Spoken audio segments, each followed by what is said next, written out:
of the politicians, and this is probably the most regretful. To facilitate dialogue and mutual understanding, we of course should create and promote favorable conditions for learning and respecting each other.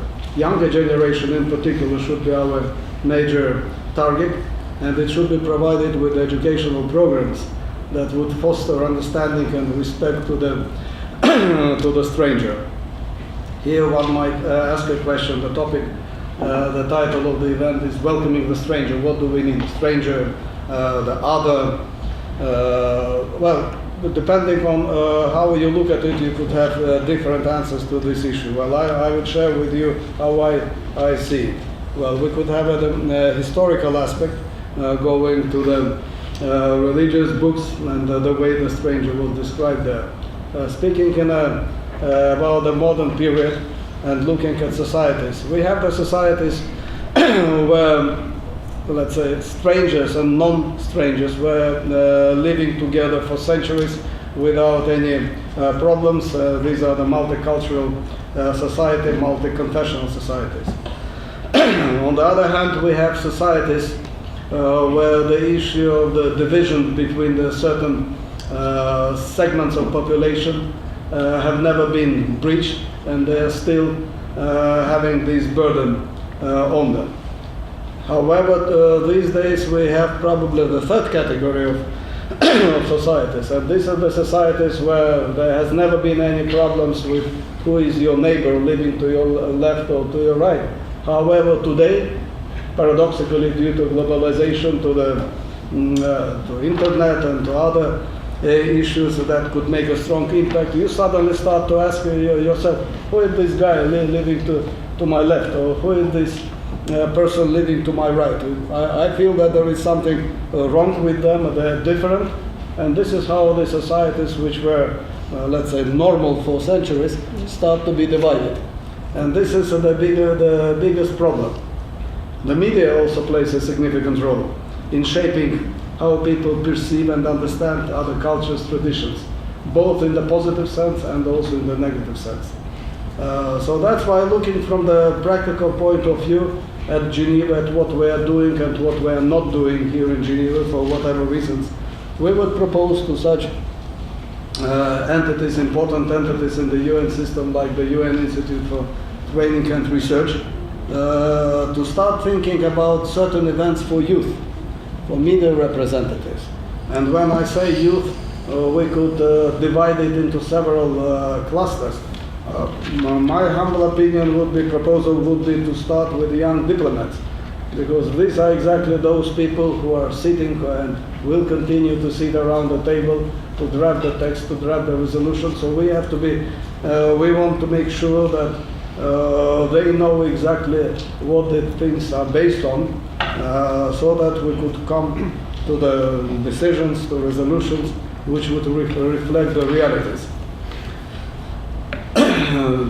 We touched and continue to be touching upon the issue of values from the big capital level.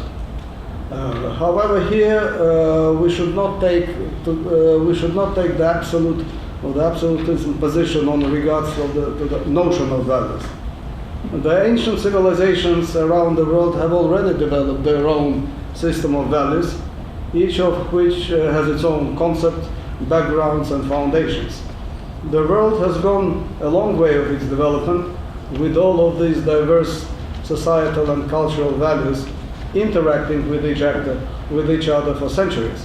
So we should not pretend that the values and the way that we try to assess them emerged only after the establishment of the United Nations, and that somebody has been given a right to become a watchdog, supervising who is doing what, whose values are better, and which values need to be forcefully changed, simply because they do not fit into some other system of values.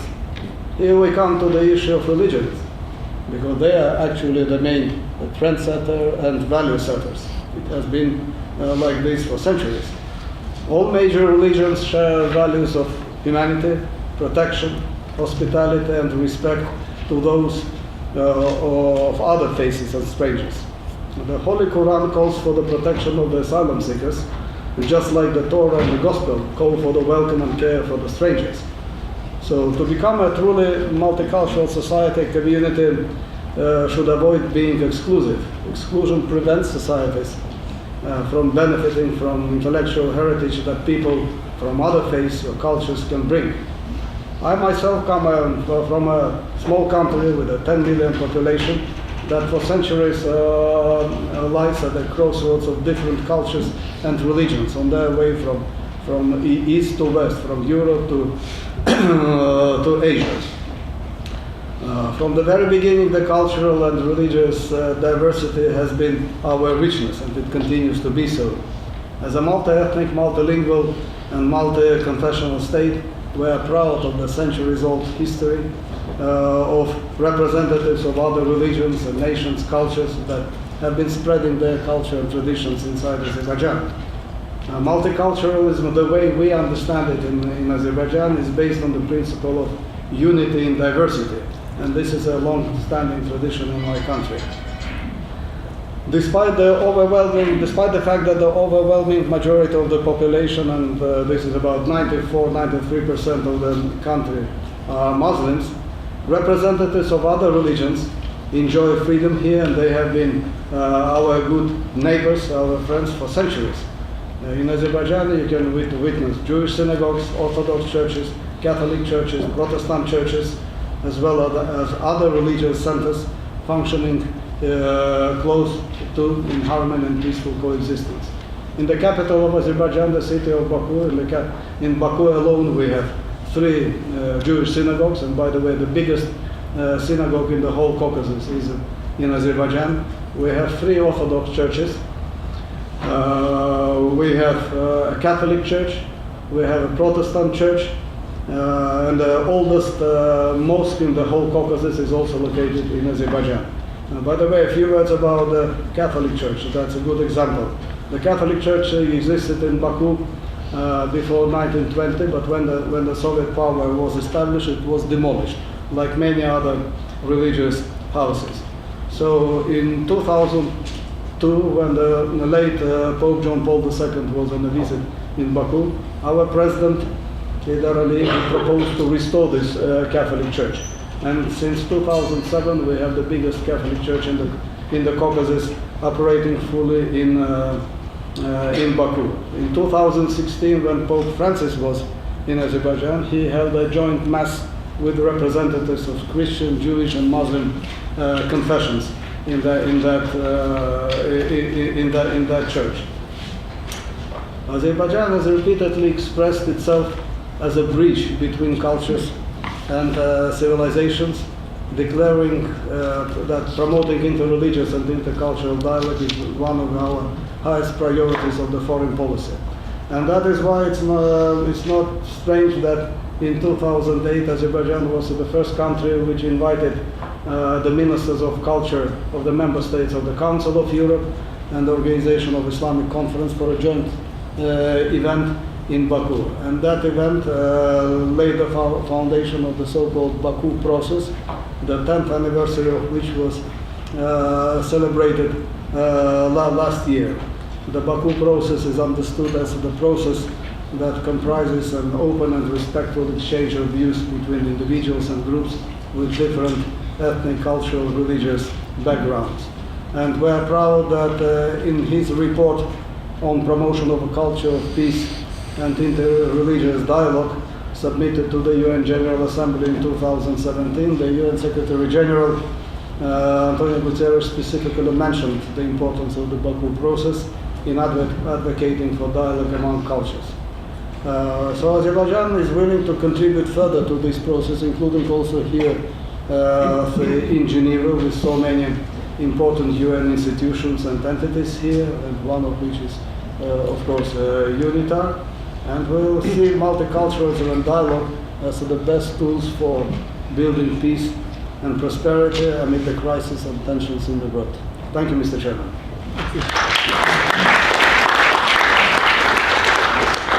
Thank you, Excellency. Now I would like to invite His Excellency Ambassador Kok Yui Fu, Permanent Representative of the Republic of Singapore to the United Nations in Geneva, to take the floor. Excellency. Thank you. Dear colleagues, ladies and gentlemen, good afternoon. I know it's difficult and this is a heavy subject for after lunch meeting. But let me first thank Ambassador Sarjan Majali and Mr. Nicholas Seth for their leadership in organizing this important series of interfaith dialogues in Geneva. I also want to express my appreciation to them for inviting me to share some of Singapore's views on this issue that is of fundamental importance to us, and I'll explain why. Today's topic is very broad, so I would like to focus on the welcoming the stranger part of the topic and share some of our policies and programs on how we welcome and integrate newcomers into our communities. To provide some context, let me start by saying that Singapore, we are a nation of immigrants. Many of our ancestors and forefathers came from countries in our region: India, China, Sri Lanka, Malaysia, Indonesia, to seek a better life. And consequently, Singapore, we have now become one of the most religiously diverse countries in the world. This is not my interpretation, this is by Pew Research International. Singapore is also an open society that is plugged into the world, and today we have a resident population of about 5.6 million people, out of which about more than 1.6 million are non-residents or foreigners. We welcome new immigrants. One of the reasons being is to keep our population numbers steady, because we have one of the lowest total fertility rates in the world at 1.16. The replacement rate is 2.1. We also accept foreigners and foreign workers who contribute to our economy and development needs. But we have to manage this inflow quite carefully because we are a very small country. And I like to tell people that Singapore, we are just slightly larger than the size of Lake Geneva, and we have 5.6 million people packed into that area. Now, although Singaporeans hail from different backgrounds, we have managed to build a harmonious society since our independence in 1965. But this was not always the case, and we had experienced racial and religious riots in the 1950s and 60s. I want to stress that the racial and religious harmony that we enjoy today does not come about naturally, but is a result of deliberate policies and choices, and the desire of our citizens never again to experience those turbulent racial and religious riots in the 1950s and 60s. So we therefore place a lot of emphasis on promoting social cohesion, racial and religious harmony, and integrating newcomers into our society. How do we do that? Let me share with you some concrete examples and policies and programs and our thinking how we approach this challenge. At the national level, we established what we call the National Integration Council in April 2009, about 10 years ago. This National Integration Council is chaired by the Minister for Community, Culture and Youth, Ms. Grace Tu, and comprises members and drawn from the public, private, as well as the people sectors. They include members of parliament, leaders of unions, ethnic organizations, academic institutions, grassroots organizations, and businesses. Broadly speaking, this National Integration Council seeks to do a few things. Firstly, to increase awareness on the importance of integration to Singapore's success as a society and nation. Secondly, to help newcomers adapt to the Singaporean way of life, including helping them better understand local cultures and norms. Thirdly, to grow common spaces and to provide platforms for Singaporeans and newcomers to interact with each other. Fourthly, to facilitate the formation of friendships and shared experiences among Singaporeans and newcomers so as to foster mutual understanding and acceptance through their interactions. And lastly, to foster and to deepen emotional attachment and a sense of belonging to Singapore among newcomers and the immigrants. The National Integration Council provides the strategic direction and guidance to their partners and working groups, and to foster social integration through activities, whether it's sports, arts, volunteerism. Some examples are we have what we call racial harmony four-a-side football competition. So we have people from different groups coming together to interact to play sports. So something like this. And this National Integration Council's approach is guided by three main principles. Firstly, we believe that integration is a two-way street. Successful integration requires the forging of interpersonal relationships between the locals and the newcomers. So both sides therefore have a role to play in reaching out to one another, so it's not just one side. Our approach to integration, we do not insist that new immigrants and newcomers abandon their own beliefs and culture. Instead, we would like them to share their values and experiences with fellow Singaporeans so that we can work together to achieve our aspirations, to build the best home for ourselves and our children. Secondly, everyone has a role to play to foster integration of newcomers and new citizens. All individuals across different spheres and different levels of society can help deepen social integration in the course of their daily lives so that integration can be effective and sustained over the long term. And we think that no effort is too small. Thirdly, we must remember that integration takes time. Immigrants have spent most of their formative years in another country. We bring with them their own social habits, languages and beliefs, and they will need time to learn about and to adapt to our local norms and customs. So we believe that integration is a continuous process that will bear fruit over time if we show determination, patience, and perseverance. And these national efforts by the National Integration Council are supported by community-based programs. I will cite a couple of examples.